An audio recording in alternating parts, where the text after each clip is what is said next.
नमस्कार साथियों, solutions with Sharma के लिए मैं वैभव शर्मा।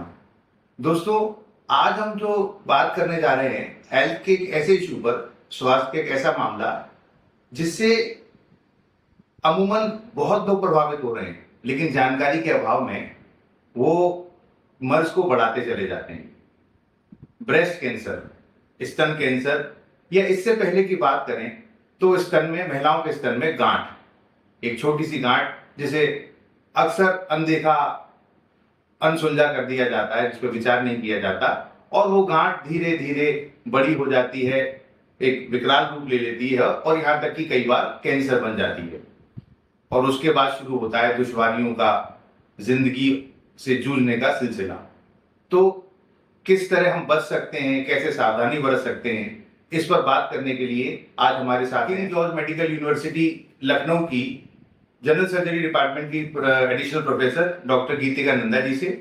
डॉक्टर नंदा का एक्सपर्टीज है ब्रेस्ट एंड एंडोक्राइन सर्जरी में। स्वागत है गीतिका जी आपका। मैं पेशेंट्स के बिहाफ पर आपसे जानना चाहूंगा कि महिलाओं में अक्सर देखा जाता है कि उनके ब्रेस्ट में, स्तन में गांठ हो जाती है। तो गांठ से क्या मतलब, एक मरीज या एक आम महिला जो अभी डॉक्टर के पास नहीं गई है या अपने जनरल फिजिशियन तक गई है, तो गांठ से क्या उसको समझना चाहिए? वो गांठ किस रूप में मर्ज का रूप ले सकती है, या उसे क्या सावधानी बरतनी चाहिए? करता है कि महिला की उम्र कितनी है। जी। अगर 20 से 30 साल की महिला है तो ज्यादातर गांठें साधारण गांठें होती हैं जिनका जो कैंसरस नहीं होती। पर अगर 30 साल के बाद कोई गांठ होती है तो उसमें कैंसर होने का रिस्क थोड़ा ज्यादा होता है। जी। पर किसी भी उम्र में किसी भी प्रकार की गांठ अगर किसी महिला ने नोटिस करी है जी। तो उसको एक बार डॉक्टर से विचार विमर्श जरूर कर लेना चाहिए, क्योंकि उस गांठ में दर्द नहीं है, उसे कोई दिक्कत नहीं है उस गांठ की वजह से।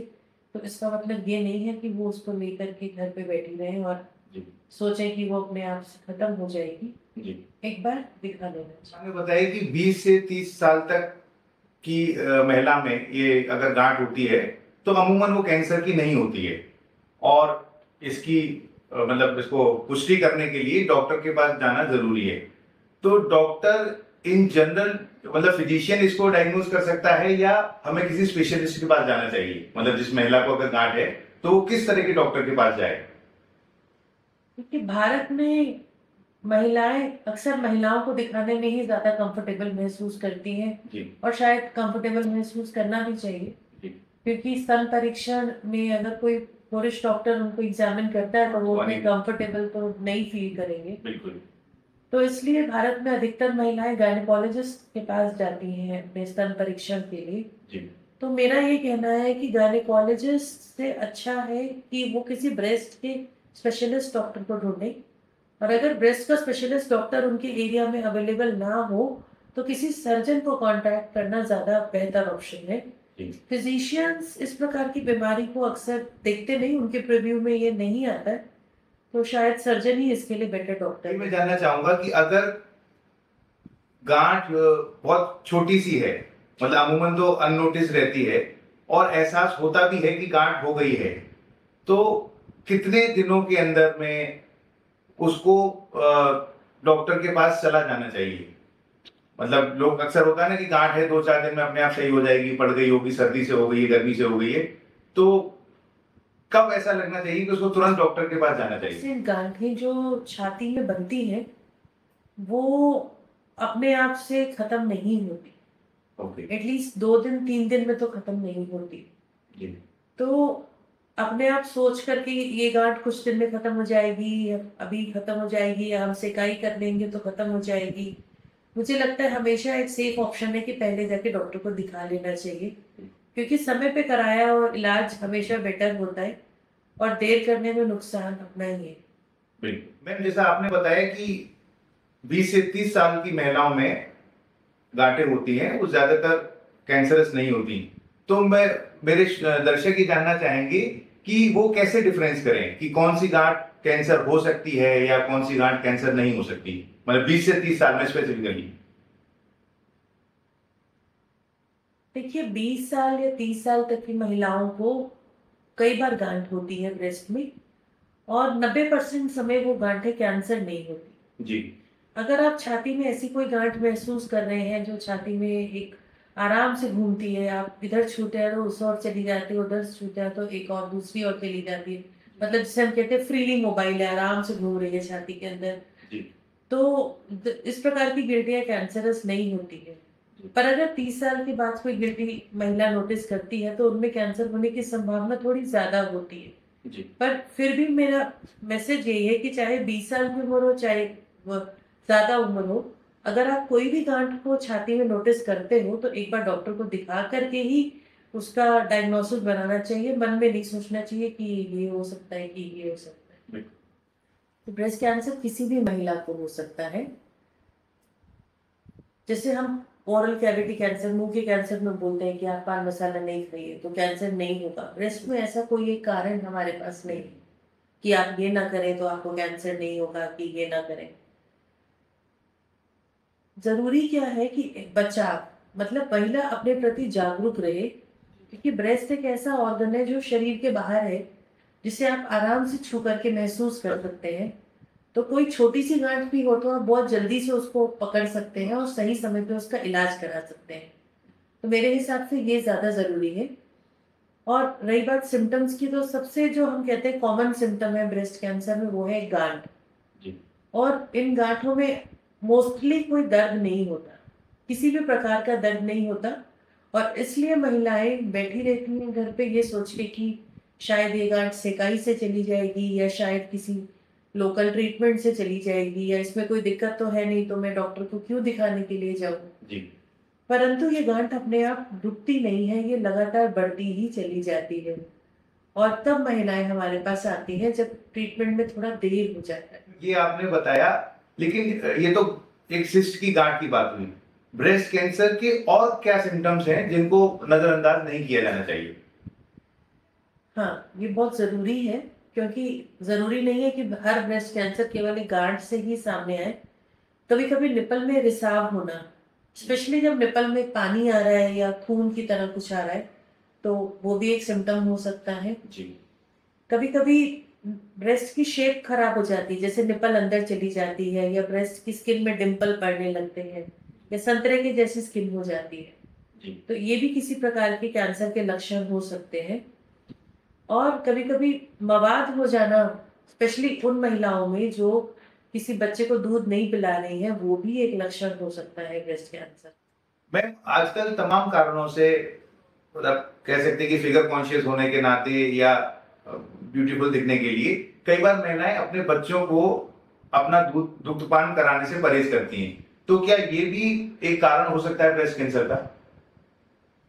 नहीं, हमें तो लगता है कि एक्चुअली दूध पिलाने से महिलाओं का फिगर ज्यादा जल्दी इंप्रूव होता है, क्योंकि जब महिलाएं अपने बच्चे को दूध पिलाती हैं तो उस समय बॉडी का मेटाबॉलिज्म और मेटाबॉलिक रिक्वायरमेंट बहुत ज्यादा होती है, और वो अपना वेट जो उन्होंने प्रेगनेंसी में गेन किया था उसको बहुत आराम से लूज कर सकती हैं अगर बच्चे को ब्रेस्ट फीड करें तो ब्रेस्ट फीड आपको फिगर तो ठीक करता ही है, पर इसके साथ साथ कहीं ना कहीं स्तन कैंसर से भी आपकी प्रोटेक्शन करता है। तो हर महिला को कम से कम 6 महीने तो बच्चे को जरूर ब्रेस्ट फीड करना चाहिए। जी। और 6 महीने के बाद अगर 1.5 साल की उम्र तक कर सके तो और भी अच्छा है। मैम, किन्हीं कारणों से अगर महिला को ब्रेस्ट कैंसर हो गया है, मतलब नहीं पता चल सका, नहीं ध्यान दिया, तो विकल्प क्या है? मतलब क्या इनका इलाज संभव है, और संभव है तो किस स्टेज तक संभव है? बिल्कुल, अब रिसर्च उस लेवल तक आ गई है कि ब्रेस्ट कैंसर का इलाज बहुत ज्यादा संभव है। और स्पेशली अगर हम बोलते हैं कि स्टेज 1, स्टेज 2 और इवन अर्ली स्टेज 3 में भी जी। महिलाएं उतनी ही नॉर्मल लाइफ जी सकती हैं जितनी कोई भी दूसरी महिला जीती है। जी। ऑलमोस्ट आपका 6 महीने से 1 साल तक ट्रीटमेंट चलता है, जी। जिसमें सर्जरी, कीमोथेरेपी, रेडिएशन, ये सब कुछ होता है। और ये थोड़ा चैलेंजिंग फेज भी होता है, जी। पर इसके बाद महिला उतनी ही नॉर्मल रह सकती है जितनी कोई भी और महिला होती है। अगर आप स्टेज 1 और स्टेज 2 में आते हैं तो लाइफ स्पैन उतना ही है जितना किसी नॉर्मल महिला का है। जी।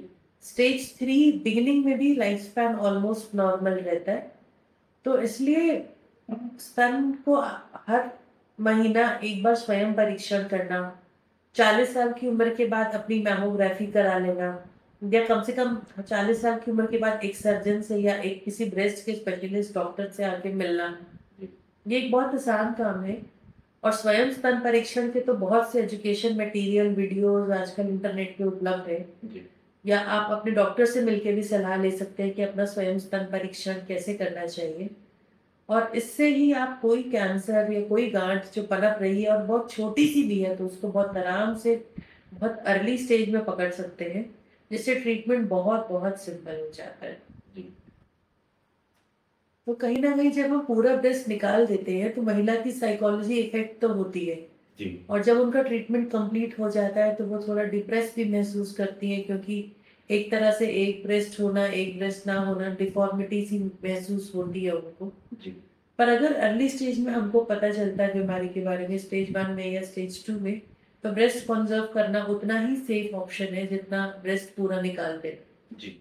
और आजकल टेक्निक्स इतनी एडवांस हैं कि अगर हम स्टेज 3 में भी मान लीजिए पूरा ब्रेस्ट भी निकाल देते हैं तो भी हमारे पास प्रोस्थेसिस का ऑप्शन है।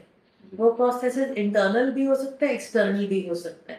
माने ऑपरेशन के दौरान वो आपकी स्किन के नीचे रखा जा सकता है ताकि बाहर से और आपको पता ही ना चले कि अंदर कोई प्रोस्थेसिस पड़ी है। जी। और अगर आप इस तरह का ऑपरेशन भी नहीं कराना चाहते तो स्किन के ऊपर एक बाहर एक प्रोस्थेसिस जो इनबिल्ट प्रोस्थेसिस आता है, एक ब्रा के साथ आता है, उसको महिलाएं पहन सकती हैं, जिससे कपड़े के नीचे मालूम नहीं चलता है कि ब्रेस्ट नहीं है एक।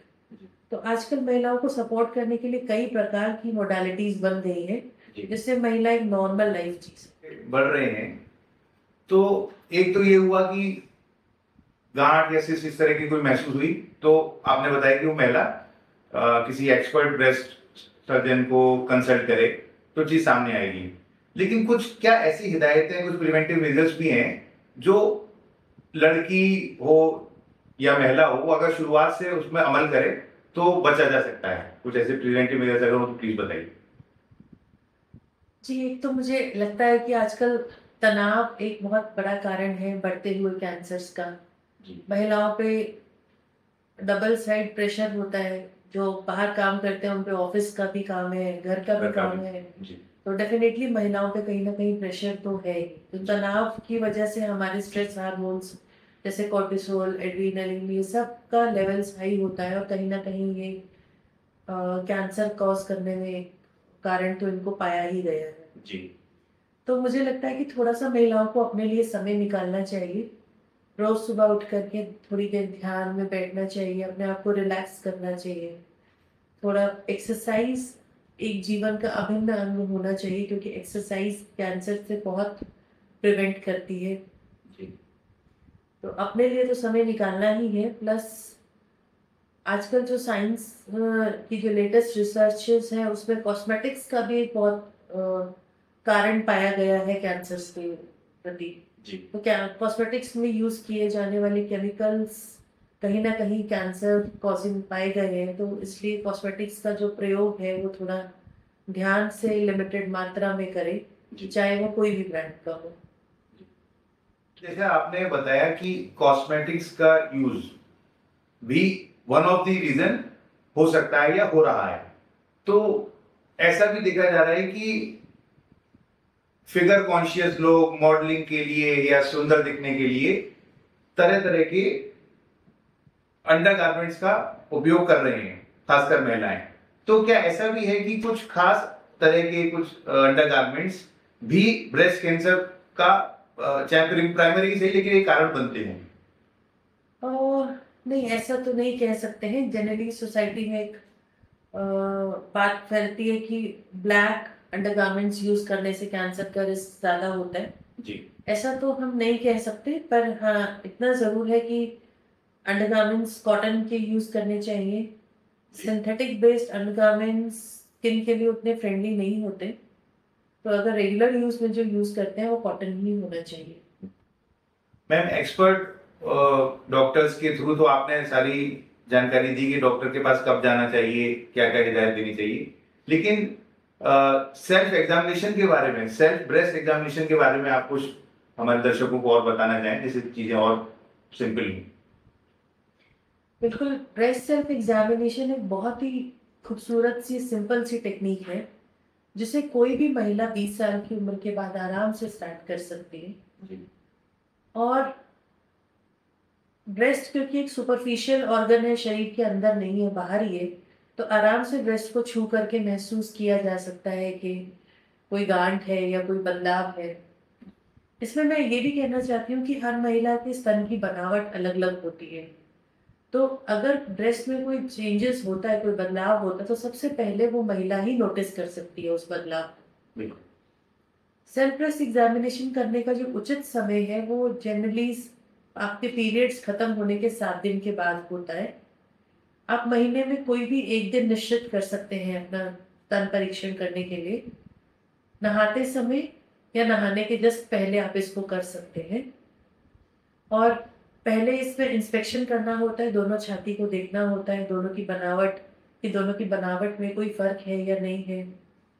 70 से 80% महिलाओं में राइट साइड और लेफ्ट साइड की बनावट में फर्क रहता है। तो अगर फर्क है तो घबराए नहीं, पर अगर कोई डिफरेंस आपने रिसेंटली नोटिस किया है जो पहले नहीं था, तो उसके लिए जरूर एक बार आपको डॉक्टर से सलाह करनी चाहिए।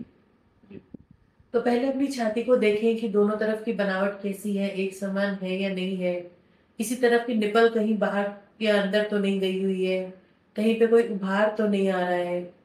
और उसके बाद नहाते समय या लेट करके चारों दिशाओं में छाती को छू करके महसूस करना होता है। और महसूस करने के लिए कभी उंगलियों के बीच में पकड़ के उसको महसूस ना करें, हमेशा हाथ के चपटे से दबा कर महसूस करें। तो कोई गांठ होगी तो आपके हाथ और छाती के बीच में आ जाती है। चारों दिशाओं में इसको महसूस करें, आर्मपिट में महसूस करें, ऊपर क्लैविकल तक, ऊपर इस हड्डी तक उसको महसूस करें, क्योंकि छाती का जो टिश्यू है वो ऑलमोस्ट यहाँ तक आता है। तो इस तरह से आप अगर अपने आप को हर महीने एग्जामिन करते हैं तो कोई भी गांठ होगी तो बहुत आराम से आप उसको डिटेक्ट कर सकते हैं और जल्दी अपना ट्रीटमेंट भी करा सकते हैं। डॉक्टर नंदा, आपने बखूबी बताया कि ब्रेस्ट कैंसर की ऑलमोस्ट ट्रीटमेंट अवेलेबल है। उम्मीद जगाई कि महिलाएं नॉर्मल जैसे और महिलाएं होती उसी तरह ब्रेस्ट कैंसर पेशेंट भी अपना जीवन यापन कर सकती है। लेकिन एक बात मैं समाज की ओर से आपसे जानना चाहूंगा कि कैंसर का नाम आते ही अब आलम ये है कि जरा सा बुखार हो और सो कॉल्ड जो हॉस्पिटल्स हैं, बिग हॉस्पिटल्स हैं 5 स्टार कल्चर के, उनमें चला जाता है तो लाखों रुपए एक सामान्य बुखार के ट्रीटमेंट में खर्च आता है। तो अंदाजा लगाया जा सकता है कि कैंसर का अगर ट्रीटमेंट है तो उसका कितना खर्च आएगा। तो मैं जानना चाहूंगा अपने दर्शकों के लिए, आम आदमी के लिए, कि अगर किसी को ब्रेस्ट कैंसर हो जाता है तो उसके पास क्या विकल्प हैं, उसे किन स्थानों पर इलाज कराना चाहिए। देखिए, सरकार की तरफ से तो अब बहुत सारी सुविधाएं अवेलेबल है कैंसर के मरीजों के लिए।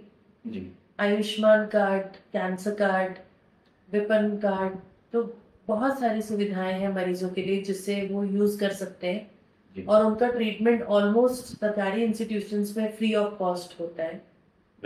तो अगर कोई मरीज मेडिकल कॉलेज में भी इलाज कराने आता है तो उसका पूरा कैंसर का इलाज मुफ्त होता है, अगर उसने कोई ऐसी स्कीम में एनरोल किया है तो।